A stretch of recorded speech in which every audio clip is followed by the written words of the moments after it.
When we imagine the time of Jesus, we usually picture temples, crowds, and miracles. But almost no one asks a much simpler question. Where did people actually live? Not kings, not priests, ordinary families. Because to understand daily life in the first century, you first need to understand the house, not as a symbol, not as an idea, but as a structure built for survival. In the land of Judea and Galilee, houses were not designed by taste. They were designed by geography. The land was harsh. Summers were dry and relentless. Rain came only part of the year. Wood was scarce. Stone was everywhere. So people did not build with beauty in mind. They built with what the land forced them to use. Stone became the foundation of daily life. If you could lift a stone, you could build a wall. If you could stack it properly, you could build a home. This is why almost every house in the time of Jesus was made of rough, uncut stone.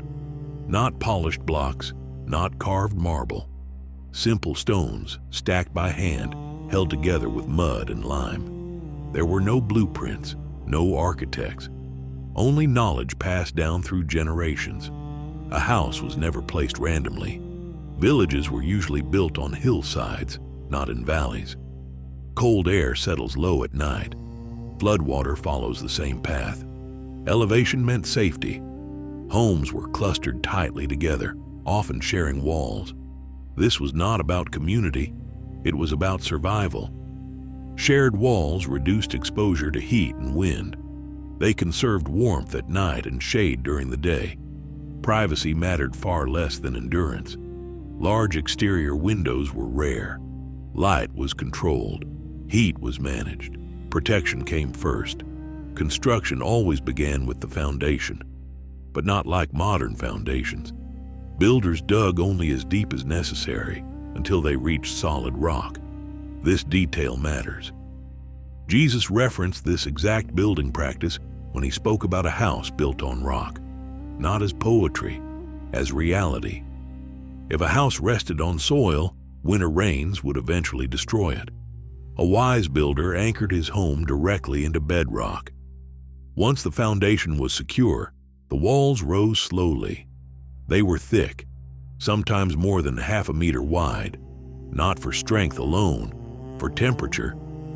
During the day, stone absorbed heat. At night, it released it slowly. The house breathed with the rhythm of the land, natural climate control shaped by necessity.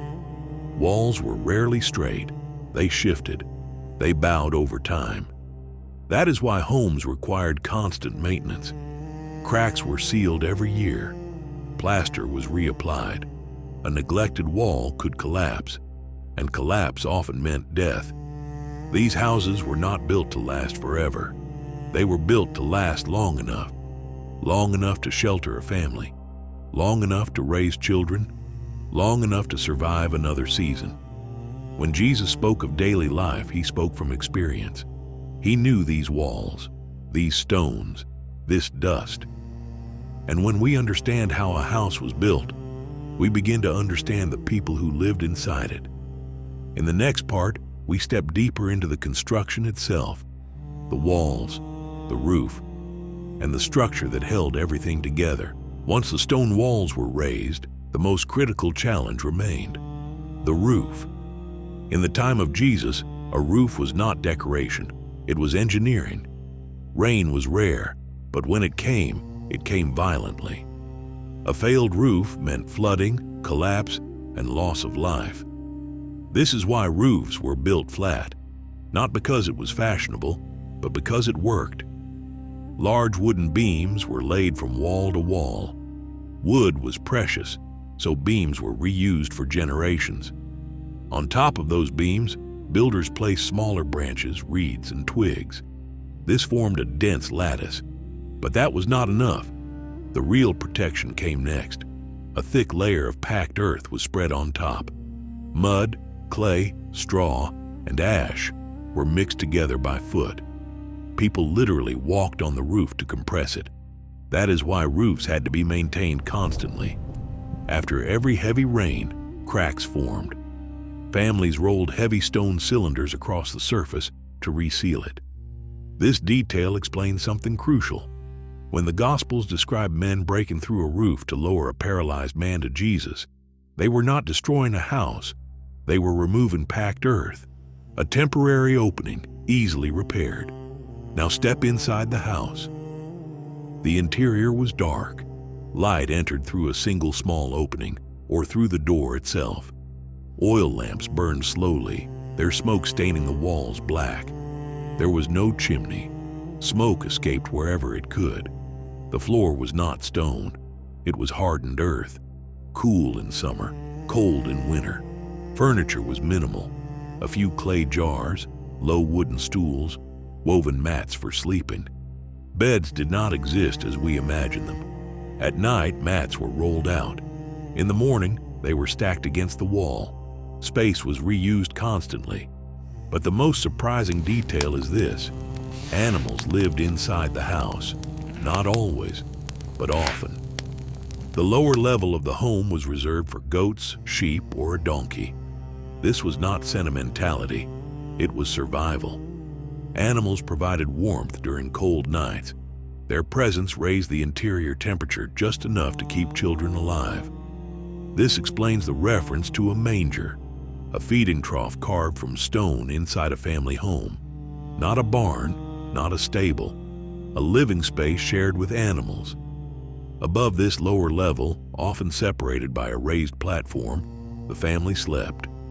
This design created hierarchy inside the home. Animals below, people above, warmth rising naturally. Every part of the house had a purpose. Nothing was wasted. Even waste itself was reused as fuel when dried. To modernize this life seems harsh, but to them, it was normal. This was home. This was safety. This was the environment in which Jesus grew up. Not palaces, not temples, but stone walls, dirt floors, and roofs that required constant care. In the next section, we look at daily life inside these homes: cooking, water, privacy, and how an entire family survived inside a space smaller than a modern apartment. Daily life inside a house from the time of Jesus was shaped by scarcity. Nothing was abundant, not space, not water, not privacy. Cooking happened inside the home. There was no separate kitchen. A small clay or stone hearth sat against one wall, usually near the door for ventilation. Fuel was limited. Wood was rare, so families burned dried animal dung, olive pits, and straw. The fire was small, controlled, just enough to cook flatbread or boil lentils. Meals were simple: bread, olives, figs, legumes. Meat was rare and reserved for festivals. Cooking was done low to the ground with pots balanced on stones. Smoke filled the room. Eyes burned. Walls darkened over time. This was normal. Water was the most precious resource. Homes did not have running water. Every drop had to be carried. Most houses had a cistern beneath the floor, lined with plaster to collect rainwater from the roof. When rain fell, it was celebrated. When it didn't, water was rationed carefully. Women and children walked daily to communal wells with heavy clay jars balanced on their shoulders. A mistake meant broken pottery and lost water. Privacy barely existed. Entire families lived in one or two rooms. Parents, children, and sometimes grandparents shared the same space. At night, everyone slept together on mats. Conversations were quiet. Arguments were never private. Illness was shared. Joy was shared. Grief was shared. This environment shaped people differently. Children grew up fast. By age 6 or 7, they already carried water, watched animals, and helped with food preparation. There was no concept of childhood as we know it. Life demanded participation. Cleanliness was constant work. There were no bathrooms. Waste was taken outside the village or disposed of in designated pits. Hands were washed often, not only for hygiene, but for religious purity. This explains why washing rituals appear so frequently in the Gospels. They were not symbolic inventions. They were daily necessities. At night, the house changed. The door was bolted.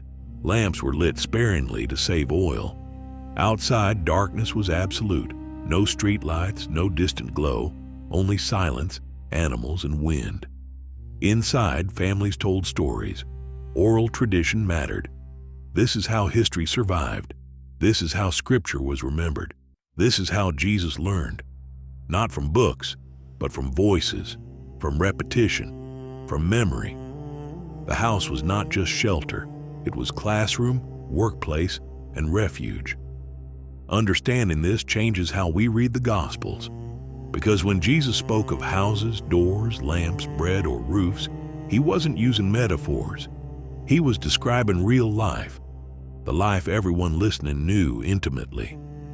In the final section, we'll look at how these houses shaped faith, community, and the way people understood God himself. The house from the time of Jesus was more than shelter. It was the center of faith. There were no church buildings in villages like Nazareth. Prayer happened at home. Families recited blessings together. Scripture was spoken aloud. Faith was practiced in daily routines. This is why Jesus often taught inside houses. Not because they were convenient, but because that was where life happened. When Jesus said, "A wise man built his house on the rock," everyone understood the image instantly. They knew what floods did to weak foundations. When he spoke of a lamp placed on a stand, people pictured the exact clay lamp in their homes. When he spoke of bread, they remembered kneading dough before sunrise.